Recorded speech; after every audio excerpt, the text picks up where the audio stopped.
ഈരാറ്റുപേട്ട നഗരസഭയിൽ ചെയർമാൻ സ്ഥാനത്തെ ചൊല്ലി UDF-ൽ പൊട്ടിത്തെറി.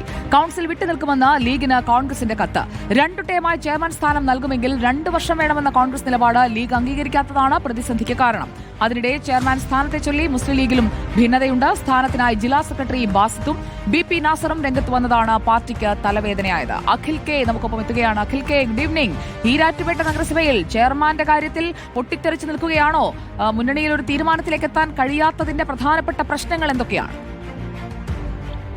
സുജിയ, ഈ കഴിഞ്ഞ തവണത്തുണ്ട് വലിയ വിജയം നേടാൻ ഇത്തവണ UDF-നോട് സാധിച്ചിരുന്നു. വ്യക്തമായ ഒരു ഭൂരിപക്ഷം, കേവല ഭൂരിപക്ഷത്തിലേക്ക് കൃത്യമായി തന്നെ എത്താൻ UDF-ന് കഴിഞ്ഞു. പക്ഷേ അത് ഒരു കൃത്യമായ ഏകീകരണത്തിലേക്ക് കൊണ്ടുപോകാൻ കഴിയില്ല എന്നുള്ളത് തന്നെയാണ്. കാരണം നിലവിലെ സാഹചര്യത്തിൽ 16 സീറ്റിൽ ഈ 5 സീറ്റ് വരുന്നത് UDF-നൊപ്പമാണ്. 5 കോൺഗ്രസ് ആണ്. 5 സീറ്റുകളിൽ നിന്നും അവർ ഇല്ല, അല്ലെങ്കിൽ വോട്ട് രേഖപ്പെടുത്താൻ എത്തില്ല എന്നൊരു നിലപാടാണ് നിലവിൽ. അത് ചൂണ്ടിക്കാണിച്ചുള്ള കത്താണ് ഇപ്പോൾ ലീഗ് നേതൃത്വത്തിന് ഈ കോൺഗ്രസ് നേതാക്കൾ, പ്രാദേശിക നേതാക്കൾ നൽകിയിരിക്കുന്നത്.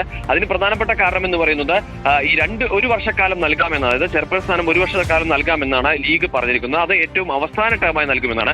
1 വർഷമാണെങ്കിൽ അത് മധ്യത്തിൽ, അതായത് ആദ്യ ഏതെങ്കിലും ഘട്ടത്തിൽ നൽകണം.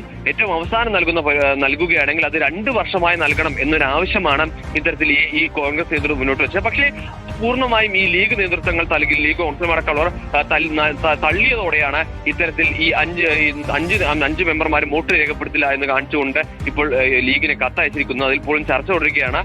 അതേസമയം മറ്റൊരു പ്രതിസന്ധി ഉണ്ടാകുന്ന ലീഗിന് തന്നെയാണ്. കാരണം ഈ VP നാസർ എന്ന് പറയുന്ന സ്ഥാനാർത്ഥി അധ്യക്ഷ സ്ഥാനത്തേക്ക് നേതൃത്വമൊക്കെ പ്രഖ്യാപിച്ചതാണ്. പക്ഷെ അതിന് തൊട്ടു പിന്നാലെയാണ് ഇപ്പോൾ ലീഗിന്റെ ജില്ലാ സെക്രട്ടറി തന്നെ, ഈ ബാസിതായിട്ടുള്ള ജില്ലാ സെക്രട്ടറി തന്നെ രംഗത്തെത്തുകയും ഈ നമുക്കൊപ്പം ചേർന്നത്. ഈരാറ്റുപേട്ടയിൽ അപ്പോൾ വോട്ടെടുപ്പിൽ എന്താകും നമ്മൾ കാണാൻ പോവുക? നമുക്ക് കാത്തിരിക്കാം. പിക്ചർ അബീബി ബാക്കി ഹേ എന്നുള്ളതാണ് ഈരാറ്റുപേട്ട നൽകുന്ന സന്ദേശം.